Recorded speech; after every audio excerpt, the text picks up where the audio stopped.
So in this video, I'm going to comment and even offer a contrarian perspective on Leila Hormozi's video, which seems good, but we have to critically examine what she's quote unquote teaching.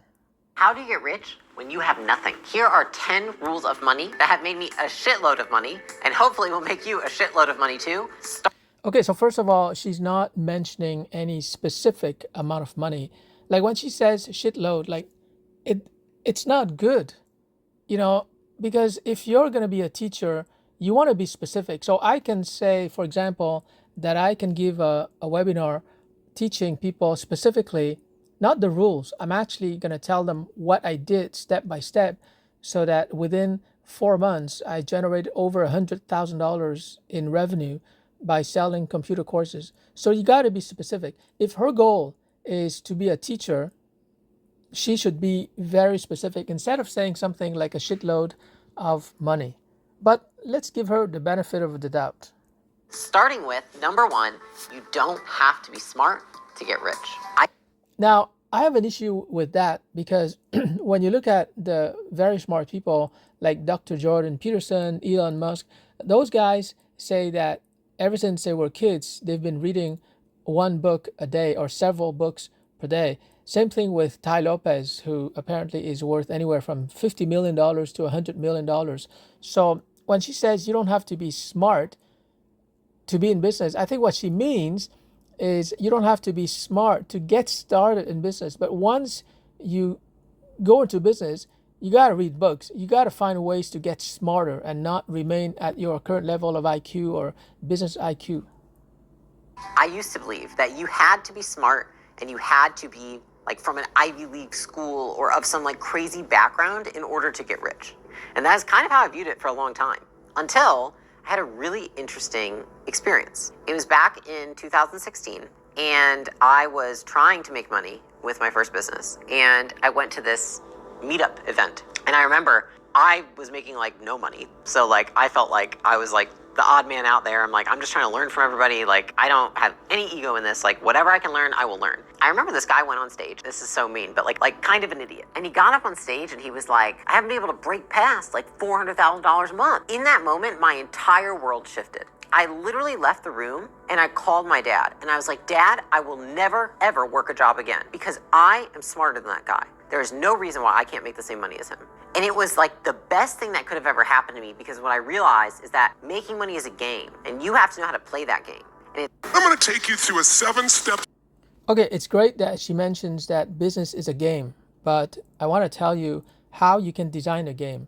Because, business is a game, but if you don't understand the basic structure of a game, then you cannot create your own game. So I would say that business is a space where you can create your own game, but you have to know the four pillars or the four key elements of a game. So let me go through those elements very quickly so that when you go into business, you can create your own game.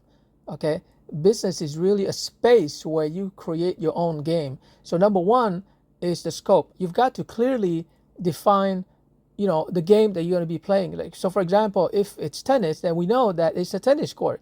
You cannot hit the ball outside of the boundaries of a tennis court. Same thing with basketball. Okay, so the scope. Number two, you've got to know the challenges you're going to be facing. Is it marketing? Is it selling? Is it production? Is it delivery? Is it fulfillment? What are the challenges? Number three, you have to know the capabilities that you have to develop in order to win in that game. So for example, if you're going to play the game of tennis, obviously you have to practice over and over again until you master the serve, the forehand, and the backhand. Those are the three fundamental techniques or strokes that you need to master. Sometimes you need to be able to, go to the net and volley, but, there have been players like Ivan Lendl and Michael Chang who rarely go to the net, but they are still champions. So anyways, the serve, the forehand, and the backhand. So those are the capabilities. So on that score, I would agree with her that you don't have to be smart, but you still have to know the critical skills that are required to play your particular business game. Okay, number four. Number four is the score. Any game will have a scoreboard. So you have to know how you're going to keep score. Basketball, tennis, etc. There's only one scoreboard, but in tennis, typically you have KPIs, key performance indicators. So you have to look at different metrics, like it could be the number of new customers, the number of customers who turned over, in other words, they left you, the number of people who joined your email list, etc. So those are the 4 key elements of a game, which she's not mentioning because it's not her fault. She's not a game designer like me. But to say that business is a game is vaguely correct. It's not a game because every business is a different game. Like I could be a coach and I could play a different business game than another coach who's in the same space. Let's say we are marketing coaches, but my business game is very different. For example, I might operate based on email marketing, and the other coach might really do social media more than email marketing or a webinar on Zoom. So we have a different business game, even though we are generically in the same marketing coaching game. Okay, let's go back to her. Was smarter than me. And it's not even that he worked harder than me, but he understood the rules of the game a way that I didn't. You don't need superior intelligence to win the game. Some of the richest people that I know. Okay, I disagree. When she says you don't need superior intelligence to win in the game, maybe she's talking about ordinary business owner, but trust me, when you're playing at a very high level, you need superior intelligence. In the same way that, when you're a UFC fighter, you're in the octagon with the other guy, you need to have superior training, superior skills, superior intelligence. I know are in fact not that smart at all. Getting rich, you don't have to be a genius. You need to work hard, be patient, and you need to have common sense. Probably the 3 most important things that you could do when it comes to making money. But when I first started making money, I couldn't even use proper grammar.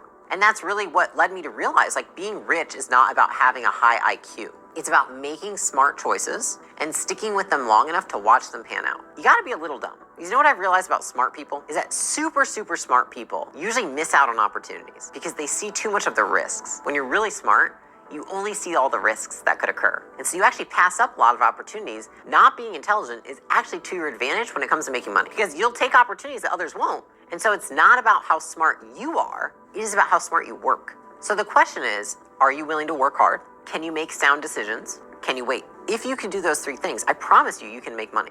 The next... When she says that it's not how smart you are, it's how smart you work, 100% agree, 100%. Because, what does it mean to be smart? You can have a very high IQ, but there are many people, and I agree with her, who have a master's degree, a PhD degree, or even a university degree. And in the business world, they are beaten by someone who just has a high school degree. Next rule of money is that saving money will not make you money, but it will give you the security to take risks. When I first started making money with my company, Gym Launch, I was excited that I was making money, but it was overshadowed by the fact that I had debt and I had no savings. And so for me, the first thing I did when I made money is I paid off all my debt. The second thing I did, I put together what I call is an oh shit fund, which is if everything goes to shit, I know that I have enough money to pay my bills, pay for my living, pay my expenses, and start from scratch if needed. The moment that I took my money that I had made for my business and I put it into that fund, it was it unlocked a new layer of creativity for me. Because then I said, okay, now everything that comes in I can use to build. Because I know that I don't need to worry about my bills. I can take care of the business now. And so what I did with that money, I took $4 million and I put it into starting another company. And then I took the other money that was coming in and I put $3 million into starting a software company called Alan, which was a software that we used within the company. I do not think I would have been able to do any of those investments if I had felt like it was either the investment or me paying for my apartment. Saving money, you're not gonna save your way into becoming a fucking billionaire. What I look at it as is, will this money give you the security and peace of mind so that you can focus? All right, so I totally agree with her oh shit fund in the sense that psychologically what's happening is that if you are stressed financially, you don't have peace of mind, you're not going to be creative. And this has been proven psychologically. People who are stressed do not have creativity because their mind tends to contract into a smaller space, right? But when you have peace of mind, when you have financial stability, when you know that your bills are going to be paid no matter what your performance in business is, then you tend to be more creative, you take more risks. But it's not really the risk, it's the creativity.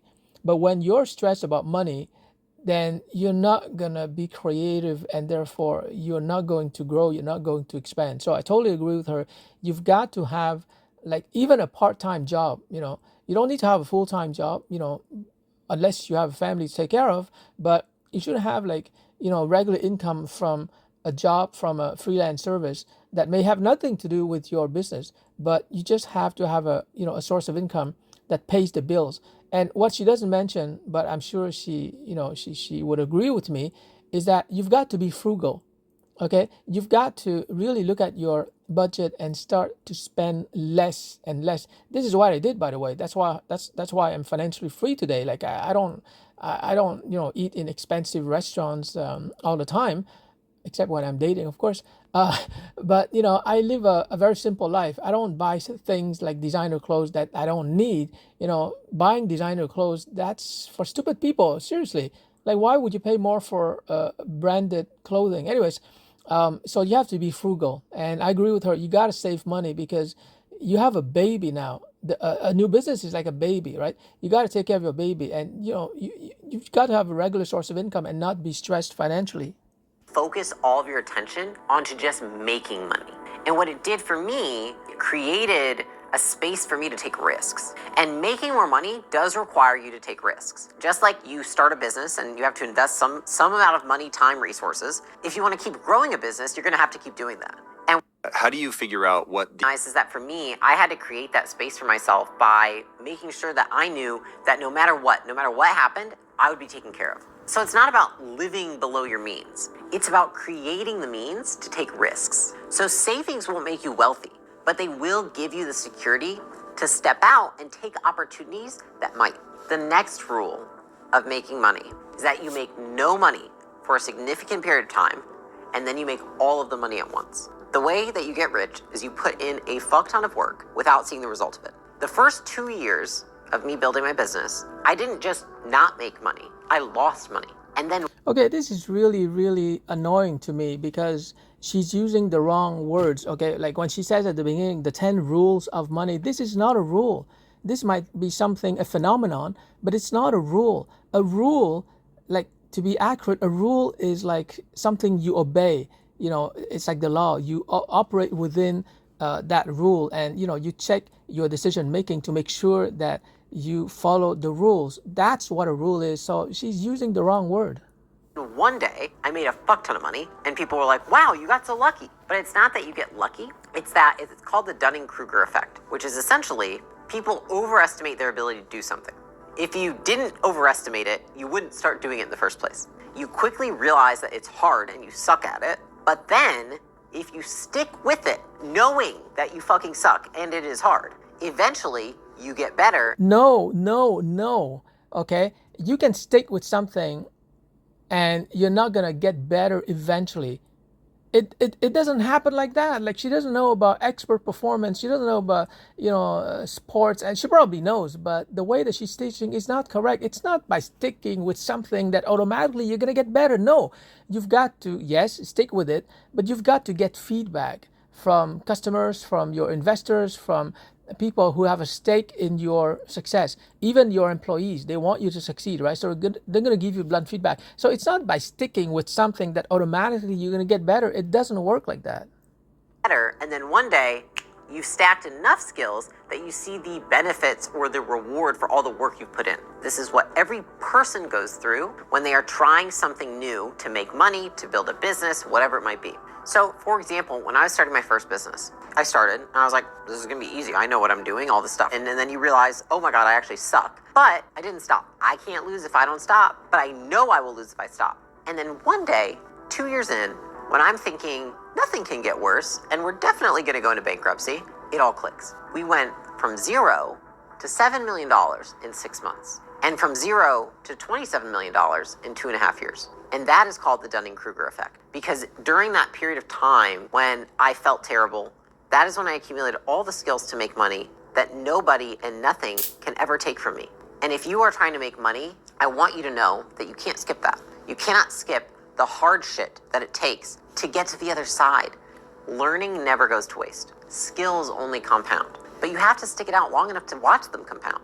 And that's how you make money. It's not like you have to accumulate one skill to make money. You've got to accumulate 20.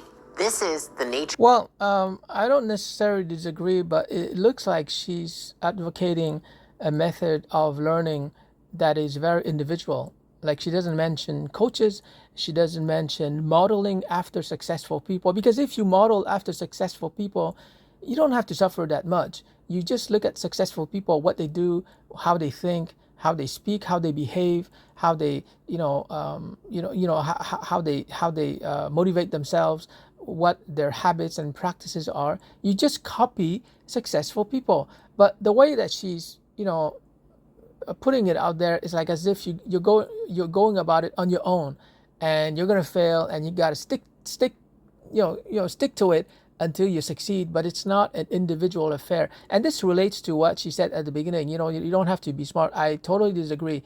You don't have to be smart at the beginning, but you've got to find a way to identify the successful people in your category, in your space, in your industry, and copy them. You can copy them, do exactly what they do to the best of your ability, of course, and then you can modify later on, but just do what they do. It's like cooking, for example. I'm not a chef. I cannot create a new dish, and probably neither can you, right? But what we do is that we take the recipes from people who have done it, over and over again, like meat spaghetti or how to make a pizza. I learned that recently. You follow the recipe and then you're going to succeed.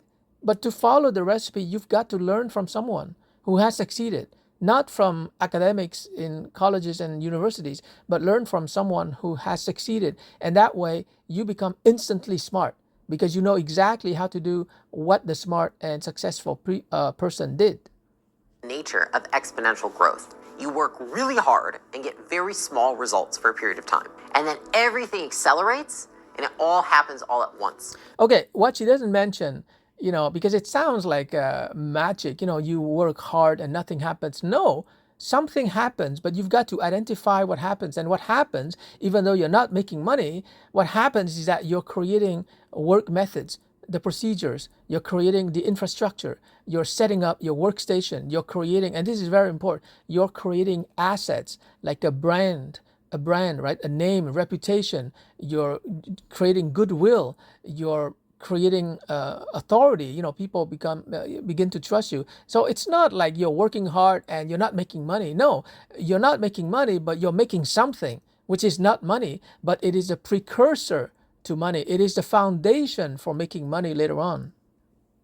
Did you know that Howard Schultz didn't make any money from Starbucks for 17 years? He at one point had to borrow money from the guy who made the boxes for the shoes. See, like once again, she talks about Howard Schultz, but and he's not, he hasn't made money for years, but she doesn't really get down to the granular level where, guys like him, founder of Starbucks, they are building the infrastructure, they're building the brand, the goodwill, the experience. There's a learning curve. Same thing with Jeff Bezos. Amazon didn't make profits for the first 5 or 10 years, but investors stuck with them because Jeff Bezos would explain, they're building out the infrastructure.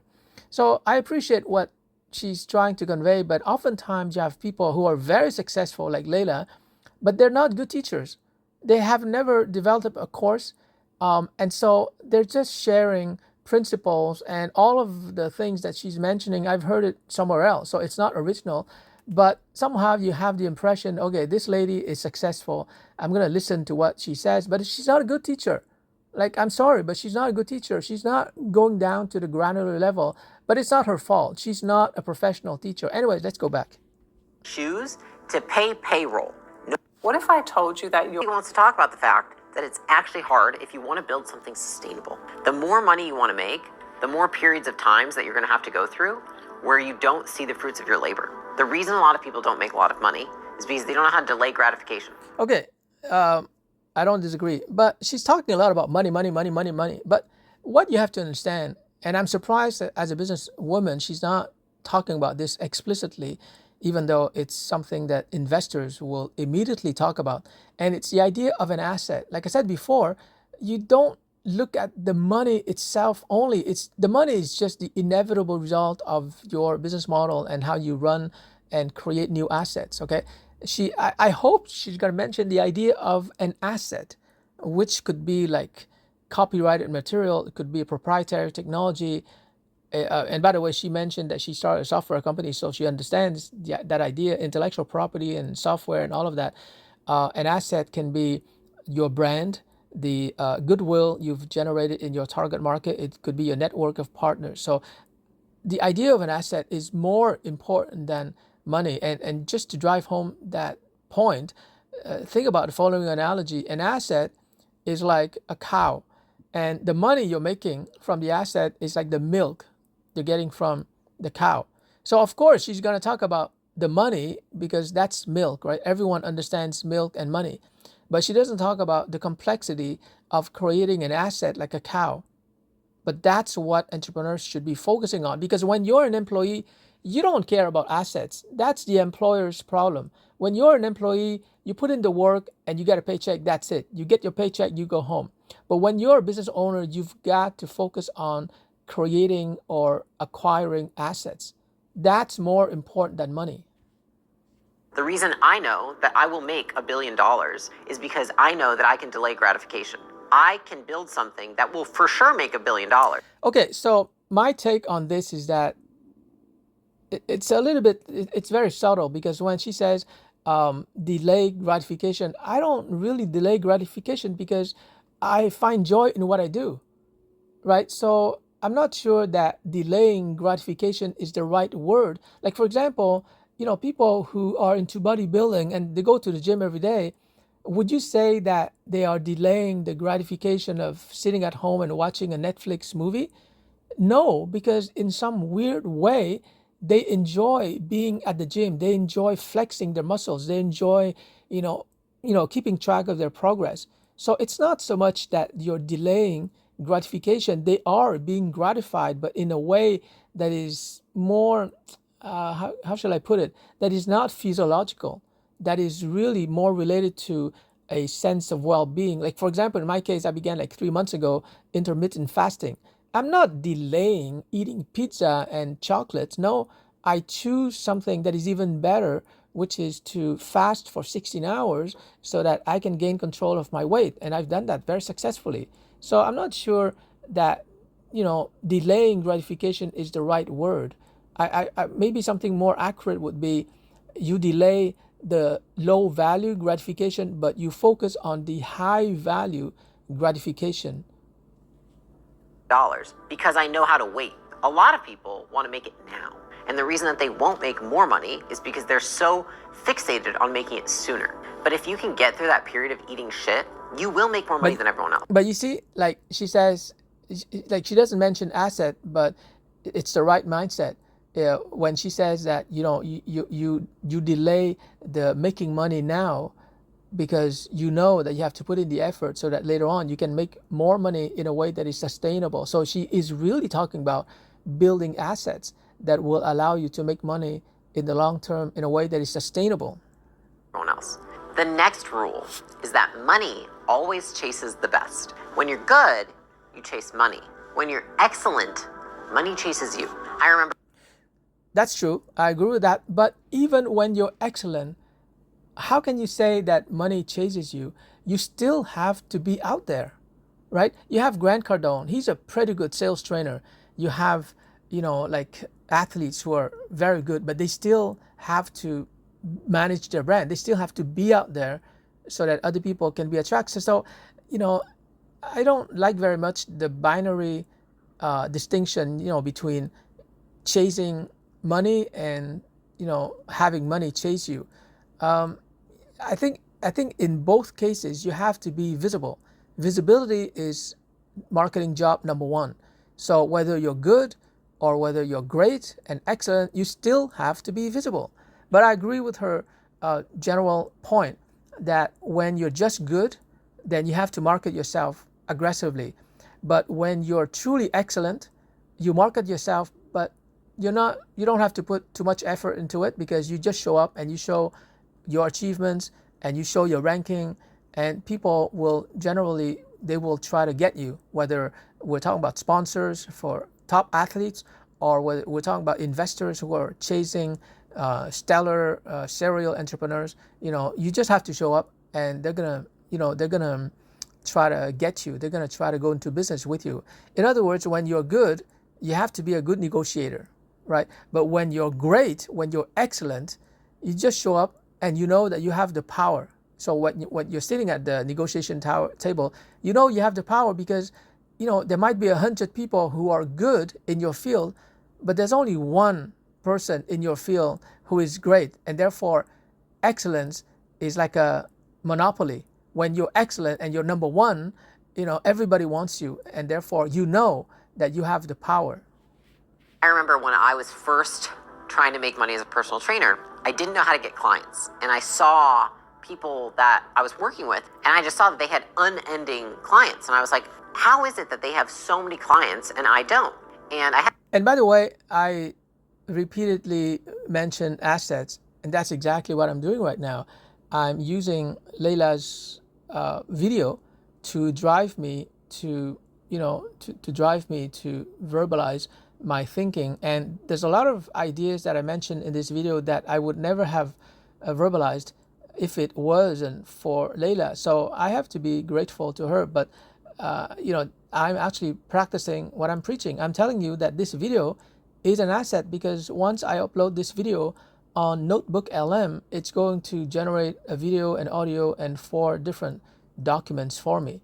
And so, just by talking to her, I'm not really talking to her, but I'm inserting my comments into her videos. I'm actually creating a valuable content asset for myself. And I had a mentor at the time, and he said something to me that really stuck with me. Focus on being the best and forget the rest. And he was like, Leila, focus on being the best trainer that exists. So I was like, how can I build up evidence that I'm the best? Now I agree. Like when you train and when you practice to become the best, you just don't have time for anything else. But I would add that in cases like Bruce Lee or Jet Li, they were really the best in their fields, right? But they still had to build a brand. They still had to connect to movie makers. They still had to do networking. So, I think, she's generally right that you got to focus on being the best. You got to practice.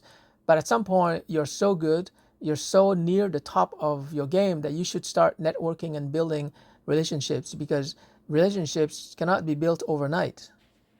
The best. Because I was like, I need to get these stories that I can use to show people that if you work with me, these are the results I produce. So I was like, okay, I'm going to sign up for a fitness competition, because I think that if I want to be the best trainer, I have to show people that I didn't just lose weight, I then competed in a fitness competition. From doing those things and becoming so good, I couldn't even take on the amount of people that came to me. When you do your best, people notice. And when people notice, money and success will find you.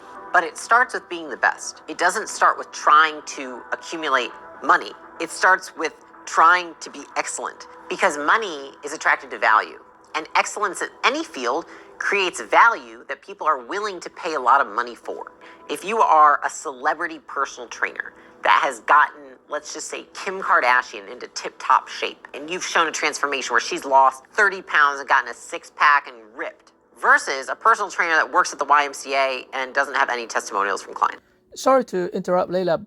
She mentioned value. So I want to share with you the 3 levels of value. So of course, when you start a new business, you've got to create value, whether it's in the form of a product or a service or a membership or something like that.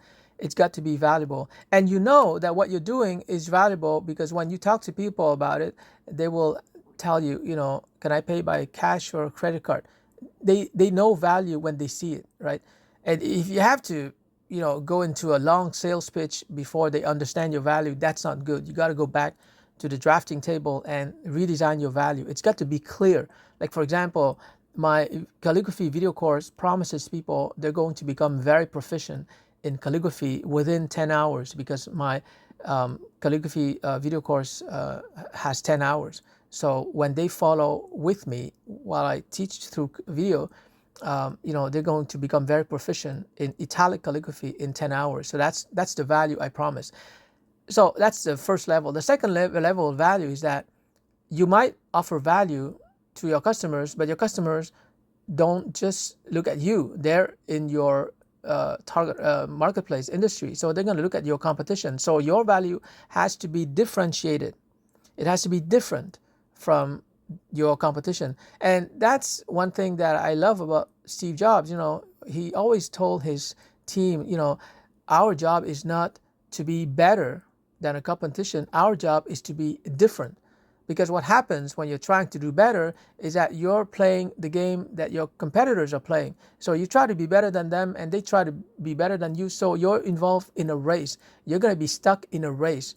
But when you try to be different, it's like you're creating an entirely new game. So that's a concept that, see, like we talked about games before. You want to create a new game so that you're the only player in that game and therefore you have a monopoly. You're the number one player because there's only you, right? Of course, after that, many people will copy you. Like with the smartphone, for example, the iPhone was the only game in town. And after that, Samsung and other companies, they copied many of Steve Jobs and John Ives' ideas and designs. And after that, there are more people in your game. Same thing with Ted Turner. He was the first one to create this new game called 24 Hours a Day News Cycle. And after that, everybody is copying him, like ABC, CBS, NBC.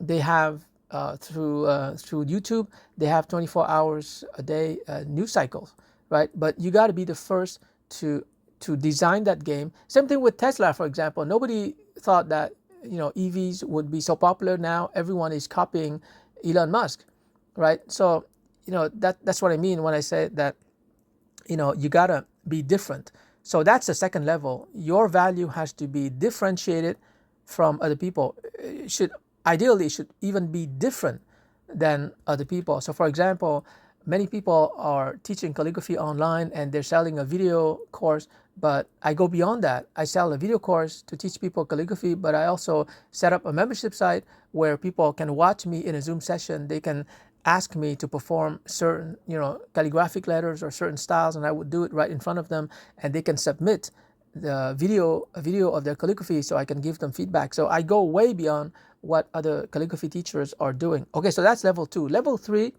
is that your way of creating and delivering value has to be sustainable, meaning that it has to be aligned with what you truly believe to be important. So let's take the case of the late Charlie Kirk. It's sad and it's tragic that he was murdered, but we can all learn from him. What Charlie did right from day one after he graduated from high school is that he created an organization that is 100% based on what he truly believed.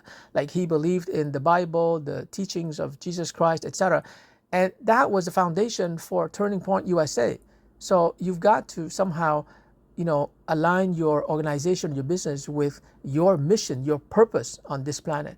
And when it's your purpose, when it's your business, you can go out of business and you will start over again. You will never, ever, ever give up because that's your mission. That's your purpose for being on planet Earth. So that's the third level. But the third level doesn't have to be that radical. It can be sustainable. That's the third level. Your value can be sustainable. Your business can be sustainable if it's based on your talent, if it's based on something that you own and the competition doesn't own, and if it's based on something like network effects or your brand or a proprietary technology like ChatGPT for OpenAI, or it's based on economies of scale. So these are the 4 factors that will enable your business to be sustainable. That's level 3. Okay, let's go back to Leila. Clients. Which one provides more value? This one. Which one gets more money? This one. Because they have demonstrated excellence. First, you have to become the best. Then... Okay, totally agree. She says demonstrated excellence. I mean, to me, that is the best marketing. The best marketing, okay, it's not a sales letter. It's not a video sales letter. It's not testimonials. It's not a sales funnel. The best marketing, especially now that we have YouTube, the best marketing is that you go on YouTube and you demonstrate excellence. You demonstrate how you are superior to all the competitors out there. Okay, so it's excellence, yes, but you've got to be able to demonstrate that excellence. And you have to make people aware that you're the best. And once you do that, money will come to you. Like for me, I make a lot of money because I fucking love business. And so money is a consequence of me liking business. And by consequence, I create a lot of value, which then creates me a lot of money. But I don't ever think about making the money first. I think about creating value in my business, and then the money comes. If you ask yourself, I agree with her. From my perspective, money is like the shadow of an object. So the object is the value that you provide, right? So if you provide more value to customers, then that object is going to grow. And the shadow of that object, in other words, your income is going to grow as well. So to focus on money is like focusing on the shadow. It doesn't make sense. Money doesn't exist. Money is just the reflection of how much value you create and deliver. yourself how to be excellent, the money comes as a consequence of it. Find a game that you can be number one at. And I only know that I can be number one at something when I'm fucking obsessed with it. And so ask yourself, like, what? The copy trade. Yeah, so she mentions, be number one, be excellent. And I'm going to have a series of workshops to teach you how to be excellent. And my what I'm going to be teaching you is covered in part by Anders Ericsson's.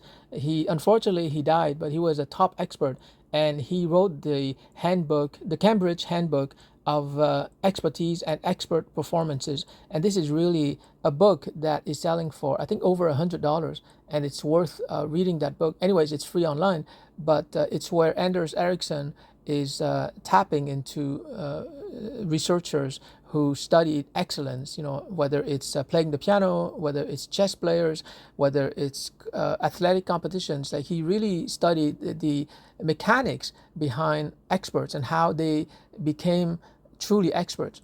And that's what you have to be in business, because when you're an employee, it's like you're a soldier in the military, right? You're a soldier, you might be a sergeant, you might be a captain, but you're a soldier and you're protected by the army.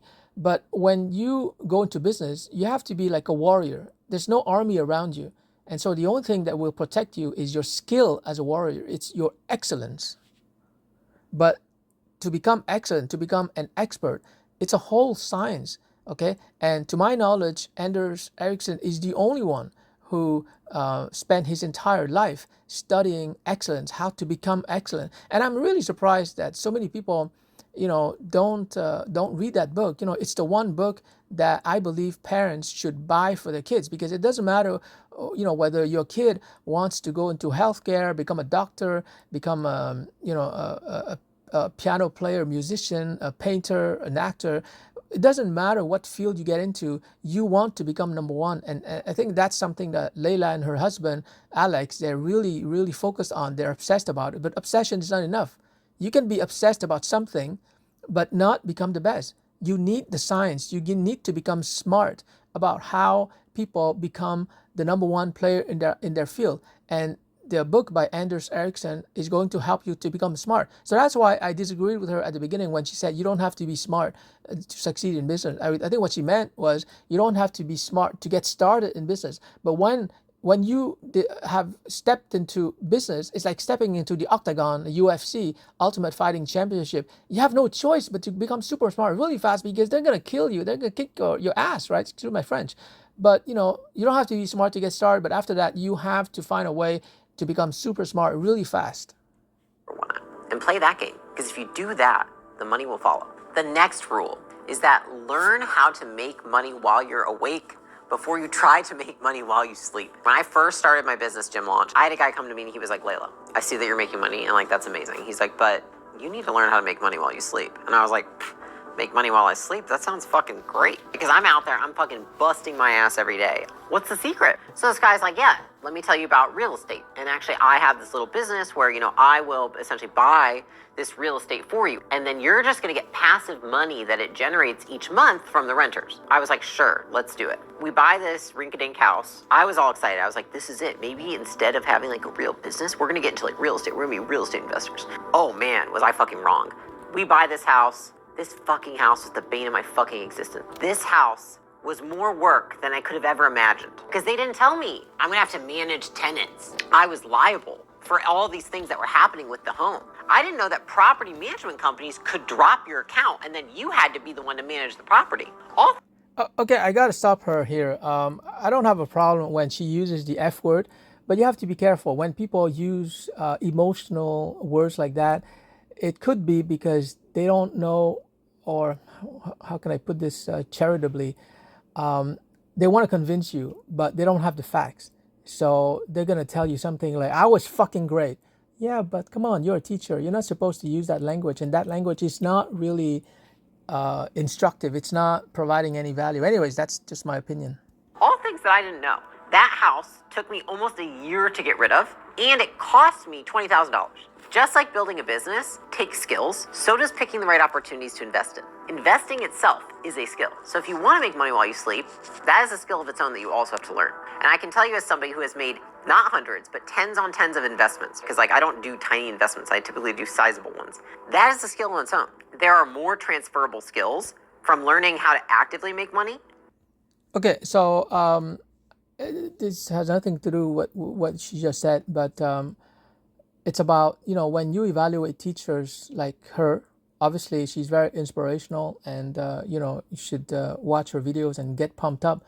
But there's a difference between inspiration and education. So the way that I put it is that, let me share with you what I call the client success sequence. Client success sequence, CSS. First of all, there's inspiration. So you can watch videos of Leila, and you can be pumped up because this girl is fucking amazing, right? You get pumped up by her language, by her, demeanor, body language. She's very confident. So you get inspiration. But inspiration is not the end of the story. You got to move on to the next level, which is education. You got to learn. You got to get smart. You got to know accounting. You got to learn how to read an income statement, a balance sheet. You got to know finances, right? You got to get smart. And then next level, it's not just about getting smart academically, theoretically, book smart. The next level is training. You got to have the skills, okay? Have the skills, practice under a teacher or supervisor or coach. So that's the training phase number 3. The 4th phase is when you implement, when you do something for real and you get results and you keep getting better. And then after that, we have the 5th phase, which is coaching and learning how to correct yourself, how to optimize your processes. So those are the 5 levels that you should follow. And when you watch a YouTube video like Leila's video, you should identify right away in which category she's in. She's not in education because she's not providing any framework, right? Like, she's just mentioning 10 rules, quote unquote rules. They're not really rules, but 10 things that she learned from her personal experience. So it's not generalized. It's just from her unique experience, a very, very limited, very specific perspective. So what she's talking about is inspiring. It gives you motivation. It encourages you because she says right at the outset that you don't have to be smart. You just get going. But she falls under the category of inspiration. She's not an educator. She's not a trainer for business people. She's not a coach, and she's not going to help you to implement. And she's not an optimizer. So you have to put her in the category, of inspiration. And then you find educators like me who have developed official 15-week courses at university and colleges, email marketing, project management, online marketing research, professional sales, how to start a business. So I created those 5 15-week courses, and I was paid $80 an hour as a professional teacher. So you have to find educators like myself or official courses. For example, Sailor Academy offers a lot of good theoretical courses on business management, etc. So that's education, and that's not where Leila is. After that, you gotta hire coaches, or you gotta go into memberships where you can interact with the trainer in Zoom or in person. That's where you get the real training, and then you implement. That's when you need a coach or an advisor or a mentor, and finally you get coaching or advice or online support. So anyways, let's get back to her. Into passively making money than there are passively into actively. Lots of people who know how to build a business and actively make money can learn eventually how to invest, and usually it goes in that order. Going from investing and only knowing how to invest into trying to actively make money, it's a harder transition to make. And so what I tried to do in that time is I tried to skip steps. Which activity, investing versus actively making money, do you have more skills already that set you up for success? And for me, at that point in time, I had already more skills in learning how to actively make money than I did in how to invest that money. And most people are there. They've had a job, maybe they have somewhat of a business, and then they say, okay, I want to go learn how to invest. Completely different skill. You would probably have a shorter time to value of learning how to make money if you just said, I'm going to learn how to actively make money in a more meaningful way. And so what I recognized, I was trying to skip steps in that situation because there's nothing passive about learning skills. So why do All right, so I think I'm going to stop here because I've been going on for 45 minutes. But I have nothing against Leila. Obviously, she's very successful. The only thing I'm saying is that when you watch YouTube videos like this, you have to stop the video and really think about it. Don't just watch the video nonstop and you think that you're getting good information, but you have the right to challenge her or any YouTube so-called guru out there. It doesn't matter whether they've made $10 million or $100 million. It doesn't matter, because you're not hiring them. If I were hiring Leila for running one of my businesses, of course I would be fairly confident she would do a good job. But here she's not an operator. Here she's a teacher. And so you want to be careful when you're listening to what other people are teaching you. And you absolutely have to argue against your teacher, and try to defend your point of view. And if the teacher wins, great. You're going to be humbled and you're going to follow their advice. But if not, then you know that your opinion, your belief, your knowledge, your way of operating works for you, and you're going to stick to it. You're not going to be impressed by other people, whether they're millionaires or billionaires. It doesn't matter, because you're looking at their logic. It doesn't make sense. In other words, try to imagine the opposite of what Leila is saying, or try to prove her wrong. If you can prove her wrong, then what she's teaching you is not robust knowledge. It's not wisdom. Wisdom is knowledge of things that do not change, right? So if I can falsify, or if I can prove her wrong, even if it's a thought experiment, then I'm not going to rely on her knowledge. So look at the 10 rules that she's proposing and try to argue against them. Try to say the opposite. And if it's true, if you can disprove what she's saying, then don't take what she's saying too seriously. If what she's saying cannot be falsified, it's not falsifiable, then it's not scientific, and you should not, execute or implement her advice. But even if what she's saying is falsifiable, but you're not able to falsify it, you're not able to disprove it, so it's scientific, you still have to question whether it's important. Is what she's saying, even though it's true, is it important enough for you to memorize it and to make it part of your, reflexive thinking, to make it part of the way that you operate? So my point is that you have to really examine what people are teaching you. And on YouTube, everyone is trying to teach you something, right?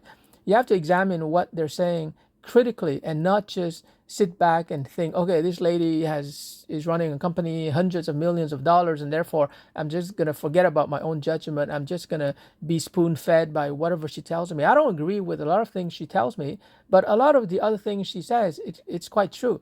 So in other words, the fact that someone has been very successful in their business doesn't mean that they're going to be a good teacher for your business, because your business is very different from her business. For example, Donald Trump, very successful real estate developer, Trump University totally flopped, became bankrupt.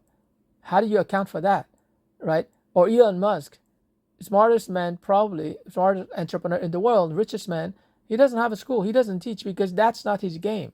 So you have to find the teachers who are both successful and who are very good at teaching you robust knowledge. In other words, knowledge of things that do not change regardless of what business you're running. All right, that's it for me tonight, and I hope you enjoyed it, and I'll talk to you more in the next live stream.